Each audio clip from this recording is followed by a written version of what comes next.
जब हम पतिव्रता पद पर पहुंच जाएंगे, जिस पति को अपनी पत्नी पर शंका हो जाती है तो वो उनमें फिर प्रेम नहीं रहता, और जो पतिव्रता स्त्री है उसका पति अपने सामर्थ्य के अनुसार उसकी पूरी सुरक्षा करता है, पूरी सुविधाएं देने की चेष्टा करता है।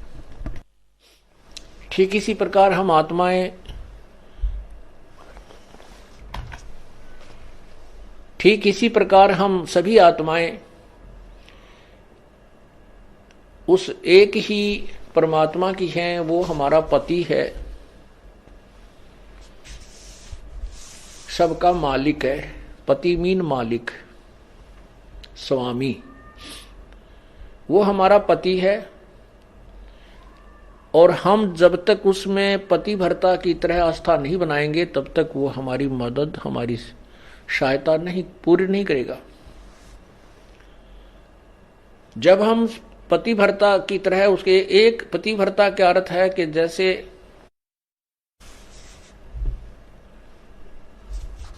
अपने पति के अतिरिक्त किसी भी परपुरुष में आस्था ना हो, चाहे कोई कितना ही खूबसूरत हो, कितना ही धनी हो, चाहे वो कितना ही चटक मटक हो, हमारे मन में दोष नहीं आना चाहिए। और एक अपने पति पर हमने श्रद्धा रखनी चाहिए, उसमें आस्था रखनी चाहिए, तो हम पतिव्रता। पतिव्रता का अर्थ ये भी नहीं होता कि पति के अतिरिक्त सबका अनादर करे, किसी का अनादर नहीं करना। जैसे जेठ जेठानी घर में होते हैं, जेठ है, जेठानी है, देवर देवरानी है, ननंद है छोटी बड़ी, सास ससुर हैं, इन सबको यथोचित सत्कार देना पतिव्रता का प्रथम कर्तव्य है। लेकिन जो समर्पण अपने पति में होता है वो किसी में नहीं हो सकता, नहीं होना चाहिए, तो हम पतिव्रता हैं। तो उस ऐसे ही जब हम कबीर परमेश्वर के चरणों में आते हैं, हमें ज्ञान होता है, तो हम अपने परमेश्वर के अतिरिक्त किसी के से अपनी मनोकामना पूर्णा की तरफ सपने में भी नहीं सोचेंगे, तो हम पतिव्रता है।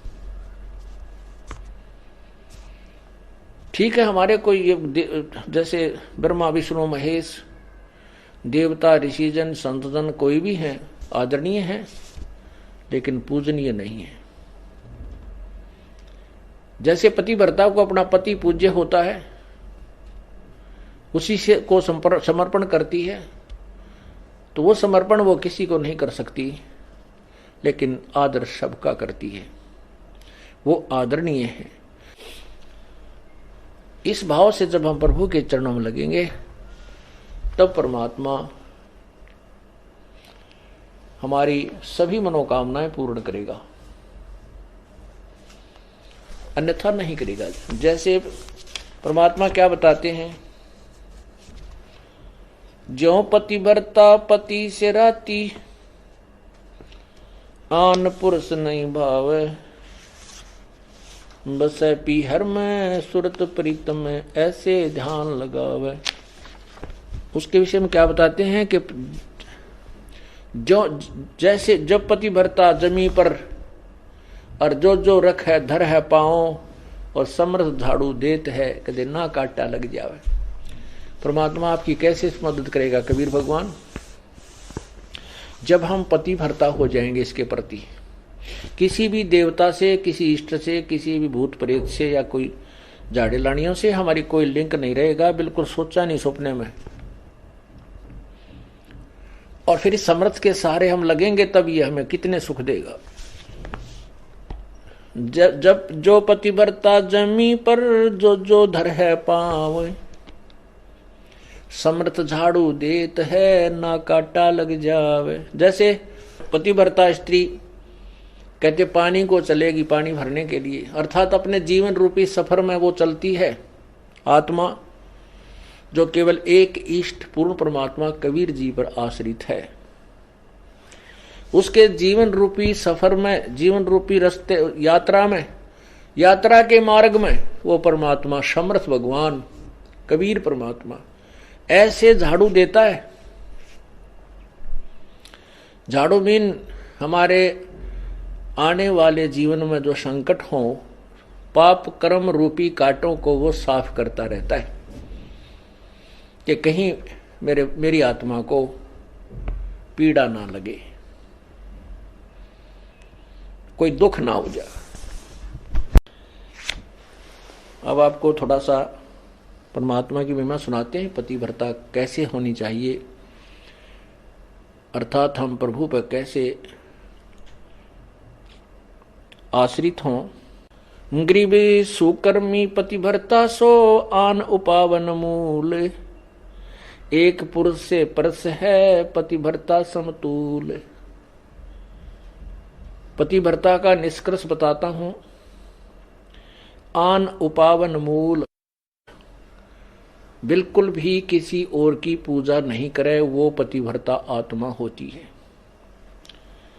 एक पुरुष, जैसे इसमें दोनों ही पहलुओं पर विवरण दिया है, जैसे स्त्री अपने ही पति एक ही पुरुष पर आश्रित रहे,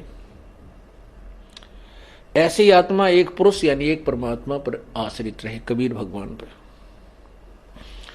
पतिव्रत सुकर्मी सो जानिए, एक पुरुष से रात, निर्दाव निर्भयता ना दूजे से बात। अपने मनोरथ पूर्णा के लिए वो किसी अन्य पुरुष से बात, किसी अन्य भगवान की इच्छा नहीं करती, वो पतिव्रता होती है। ग्रीवे सवाल सुखन किसको कहे, पतिव्रता सो नार, हुक्म अदूल न मेट ही सो पतिव्रता पार। देखो कितनी गहराई से बता रहे हैं, केवल यही एक लक्षण नहीं है पतिव्रता का। क्या बताते हैं कि पतिव्रता तो हो गई, अच्छी बात है, लेकिन पति कहता है वहां नहीं जाना और वो वहां अवश्य जाती है। पति कहता है ये काम नहीं करना और उसको करती है, तो वो भी पूर्ण पतिव्रता नहीं है। इसमें यही समझाना चाहे, जैसे हम संत आपको आदेश देता है गुरुदेव के बेटा चोरी नहीं करना, बीड़ी नहीं पीना, मांस नहीं खाना, सिनेमा नहीं देखना, ब्याज नहीं लेना,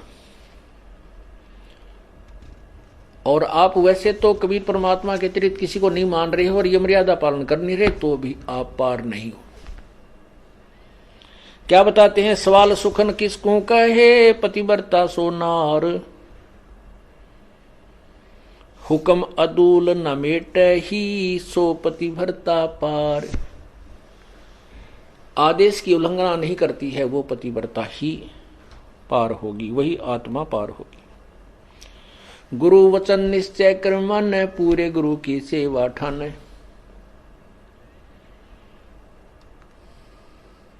भाई जो गुरु वचन पे डट गे रकट गे फंद 84 के, कट गे फंद 84 के, कट गे फंद 84 के। भाई जो गुरु वचन पर डट गे रकट गे फंद 84 के। वस्तु मिली ठोड़ की ठोड़, मिट गी मन पापी की दौड़। वस्तु मिली ठोर की ठोर, मिट गी मन पापी की दौड़। भरम मिटे मुथरा काशी के, भरम मिटे वो मुथरा काशी के। भाई जो गुरु वचन पर डट गे, कट गे फंद 84 के। अब जो गुरु की आज्ञा का पालन करते हैं, सत साधना करते हैं, फिर उनको वस्तु मिल जाती है जिसकी तरफ में वो घूम रहे थे। फिर वो मथुरा में भगवान रहता है, वहां परिक्रमा देने से भगवान मिलता है, वृंदावन जाने से मिलता है, काशी में भगवान है। कहते ये भ्रम हमारे फिर सब मिट गए।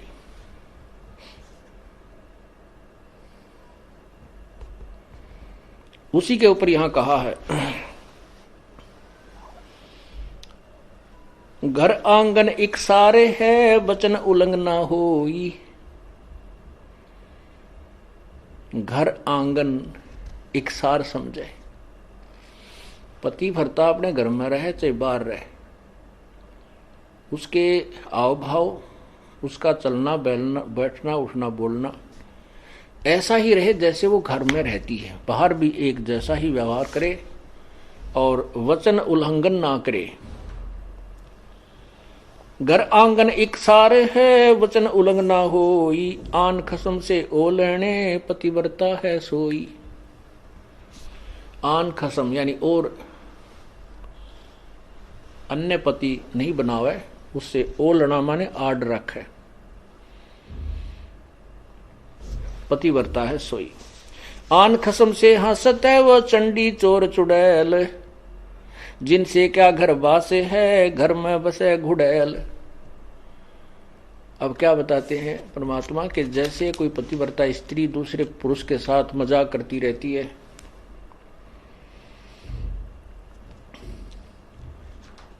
तो उससे दुर्भावना पूर्ण करती है, तो उसमें दोष है। वो कहते हैं वो तो एक भूतनी बस है घर में, और उससे क्या घर, जिनसे क्या घर बास है, घर में बसे गुड़ैल। ऐसे ही ये पतिव्रता यहां आत्मा की तरफ ज्यादा संकेत है। परमात्मा कहते हैं कि मुझे ऐसे ही अच्छे नहीं लगोगे यदि तुम ऊपर से तो कबीर साहब करते हो, अब कबीर पंथी हैं, कबीर साहब के मानने वाले, अंदर से सारे ही देवताओं की पूजा करते रहते हो। आन खसम से हंसत है वो चंडी चोर चुड़ैल। परमात्मा इतने नाराज होते हैं। कहते हैं परमात्मा 100 वर्ष सतगुरु की पूजा, एक दिन आन उपासी, वो अपराधी आत्मा फिर पड़े काल की फांसी।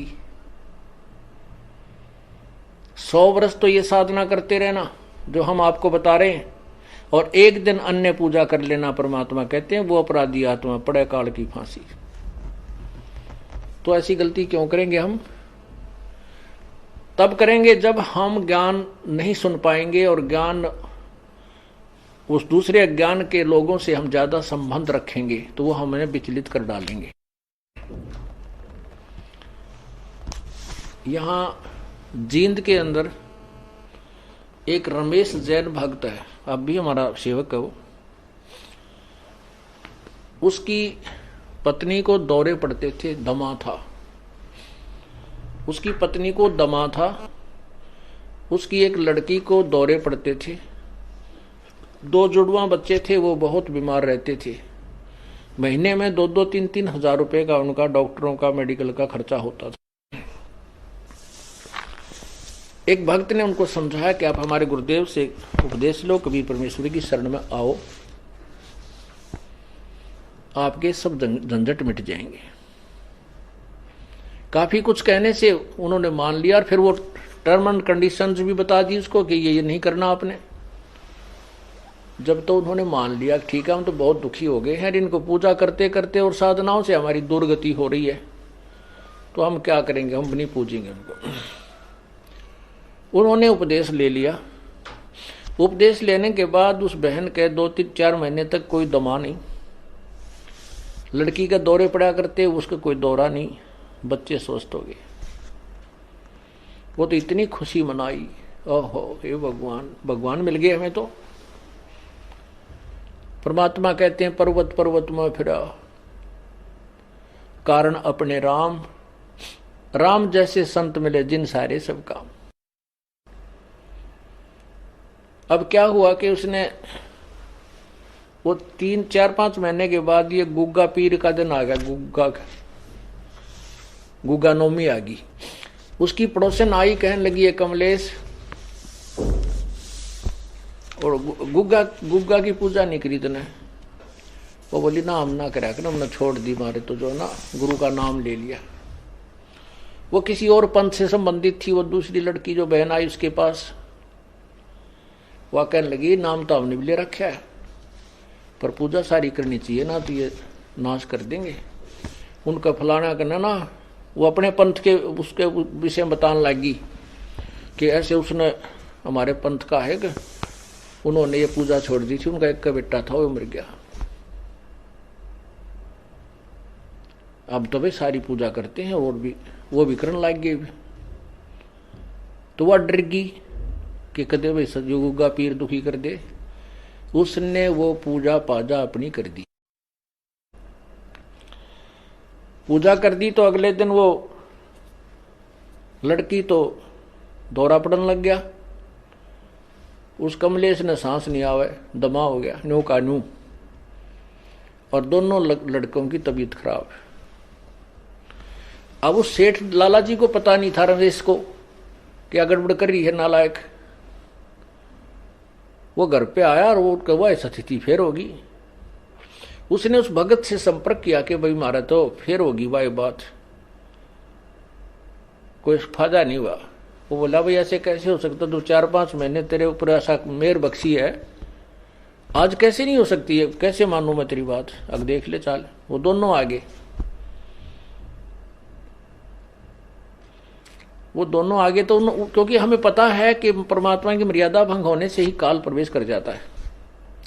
या तो सीता के चारों तरफ जो लक्ष्मण ने रेखा खींची थी ना, ये लक्ष्मण रेखा समझना मर्यादा भगवान की, और इसको तोड़ते ही या दुर्गति शुरू हो जाएगी जो सीता की हुई थी। अब वो राम कोई बवड़ा नहीं था जो लक्ष्मण ने ये कहा तू या तो आइए मत भूल कर भी, रावत इसको चारों तरफ ये मंत्र पढ़ कर या रेखा खींच देना। अब सीता अपने आप में सियाणी बन गई। जब रावण आया एक साधु का भेष बनाकर भिक्षा मांगने लगा, तो सीता ने कहा कि आ जाओ महात्मा जी, ले जाओ भिक्षा ले जाओ। अब जो ही वो निकट आया उस रेखा के, तो उसमें लपट निकली, रावण 10 कदम दूर खड़ा हो गया। तो उसने कहा कि माई भिक्षा देनी है तो बाहर आकर दो, नहीं तो हम नाराज हो जाएंगे, ये कर देंगे। इसमें तुमने पता नहीं क्या मंत्र पढ़ रखा, ये मुझे आगे नहीं आने दे रही। अब सीता जी ने सोची कि बिजली पड़े साधु तो है, 1 मिनट में देकर आटा डालकर वापस आ जाऊंगी। तो या तो उसकी नालायक सोच थी अपनी, जबकि वो महापुरुष कह के गए थे इसे बाहर मत निकलना, रही साधु है तो अपन आ जाएगा अंदर। यदि ये साधु है तो इस लक्ष्मण रेखा को पारे करके आ जाता, तो साधु भी कहाँ है वो, इस रेखा से डर गया। तो उसने ऐसा ही किया, मर्यादा भंग कर दिया, लक्ष्मण रेखा उल्लंघ गई। फिर देखो क्या दुर्गति हुई, रावण उठा ले गया। 12 वर्ष तक उस रावण के बाग में बिरान मट्टी हुई। पुण्यात्माओं, ये लक्ष्मण रेखा समझ लेना जो परमात्मा के नियम है। यदि तुमने अपनी सुरक्षा चाहिए तो लक्ष्मण रेखा से बाहर मत जाना, फिर देखना खेल मालिक का। तो उसने क्या हुआ कि वो कहने लगा भाई तुमने कोई और पूजा की है। रमेश बोला ना बिल्कुल नहीं, कति नहीं कर दिया, हम तो छोड़ दी सारी उस दिन। अब उसका गले उतरा नहीं उस भगत के कि तो हो ही नहीं सकता, जब तक हम मर्यादा नहीं तोड़ेंगे तो यह हानि नहीं हो सकती, यह हमारे भगवान का नियम है। तो वह लड़की उस रमेश ने पूछा उस कमलेश से क्यों वो घर में रहती है, कितने कोई और पूजा की? वो बोली ना मैं क्यों करूं थी।